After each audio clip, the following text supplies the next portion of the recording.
বলেছিলাম না পাটের চট দিয়ে আরো সুন্দর সুন্দর আইডিয়া আপনাদের সামনে নিয়ে আসবো সামনে। তো আজকে আবার একটা ওয়াল হ্যাঙ্গিং আইডিয়া আপনাদের সাথে শেয়ার করব। আর এই ওয়াল হ্যাঙ্গিংটা বানাতে আমি ইউজ করেছি পাটের চট, কেকের বোর্ড, ম্যাক্রেম কর্ড আর টেক্সচার পেস্ট।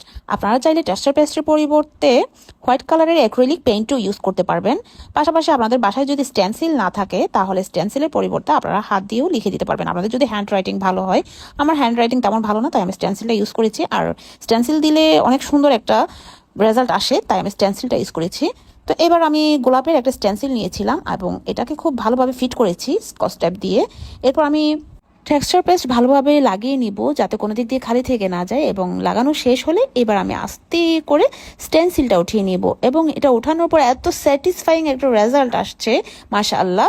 এবার আমি আরেকটা পার্ট বেনি করব। আমি তিনটা তিনটা করে মোট 9টা দড়ি নিয়েছি যাতে অনেক মোটা একটা বেনি হয় এবং অনেক লম্বা একটা বেনি আমি করে নিয়েছি।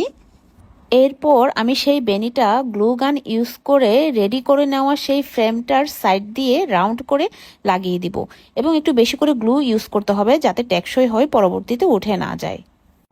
আর প্রত্যেকবার গ্লু দিয়ে বেনিটা লাগানোর পরে একটু প্রেস করে দিতে হবে যাতে মজবুত করে লাগে। আর বেনিটা লাগানো শেষ হলে যে জায়গায় জয়েন্টটা হয়েছে সেই জায়গায় আমি এবার একটা ফ্লাওয়ার বসিয়ে দিব, এবং এই ফ্লাওয়ারটা আমি পাটের চট দিয়ে বানিয়ে নিব।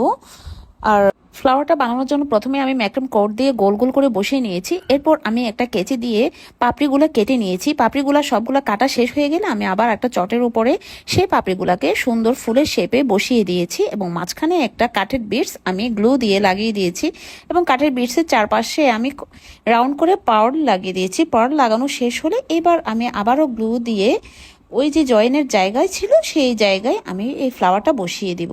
সাথে পিছনে দড়ি লাগিয়ে দিয়েছি হ্যাঙ্গিং করতে পারার জন্য। আর এটাই হচ্ছে ফাইনাল লুক। ফাইনাল লুকটা কেমন হয়েছে আমাকে অবশ্যই অবশ্যই জানাবেন।